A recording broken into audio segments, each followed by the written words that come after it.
हिंदू धर्म ग्रंथों के अनुसार कल्कि अवतार भगवान विष्णु का 10वां और अंतिम अवतार माना गया है, जो कलयुग के अंतिम चरण में होगा।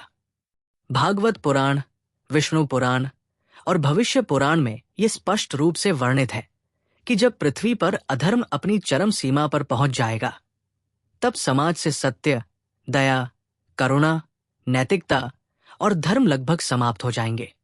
उस समय मनुष्य केवल स्वार्थ, लोभ, हिंसा और पाप में लिप्त होगा। रिश्तों में विश्वास नहीं रहेगा और सत्ता पर बैठे शासक जनता की रक्षा करने के बजाय उनका शोषण करेंगे। धर्म केवल नाम मात्र का रह जाएगा और धार्मिक आचरण का वास्तविक स्वरूप लुप्त हो जाएगा। ऐसे भयावह समय में भगवान विष्णु स्वयं अवतार लेकर संसार का संतुलन पुनः स्थापित करेंगे। शास्त्रों के अनुसार कल्कि अवतार का जन्म शंभल नामक ग्राम में एक धर्मनिष्ठ ब्राह्मण परिवार में होगा। उनके पिता का नाम विष्णुवेशा बताया गया है। कल्कि अवतार को एक दिव्य योद्धा के रूप में वर्णित किया गया है, जो सफेद घोड़े देवदत्त पर सवार होंगे और उनके हाथ में एक अत्यंत तेजस्वी तलवार होगी। वे इस तलवार के द्वारा अधर्मी, अत्याचारी और पापी शक्तियों का नाश करेंगे। कल्कि का उद्देश्य केवल विनाश करना नहीं होगा, बल्कि पृथ्वी से अधर्म को हटाकर पुनः सत्य, धर्म और न्याय की स्थापना करना होगा, ताकि एक नए युग की शुरुआत हो सके। कालगणना की दृष्टि से हिंदू शास्त्रों में 4 युगों सत्ययुग, त्रेतायुग, द्वापर युग और कलयुग का वर्णन मिलता है।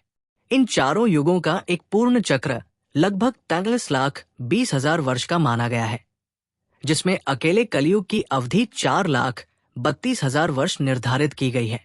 मान्यता है कि कलयुग का आरंभ 3,102 ईसा पूर्व महाभारत युद्ध के बाद हुआ था।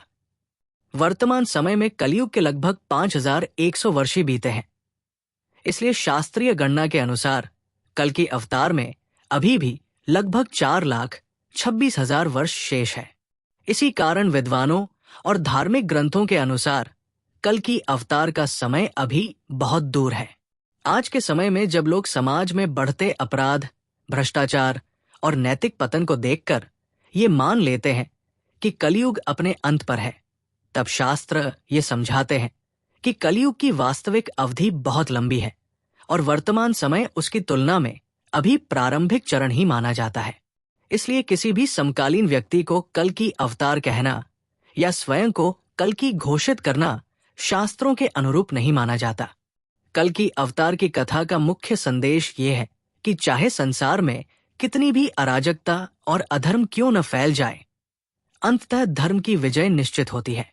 ये अवधारणा मनुष्य को प्रेरित करती है कि वो अवतार की प्रतीक्षा करने के बजाय अपने जीवन में ही सत्य, करुणा, न्याय और धर्म का पालन करे, क्योंकि हर युग में धर्म की रक्षा की जिम्मेदारी मनुष्य पर भी उतनी ही होती है।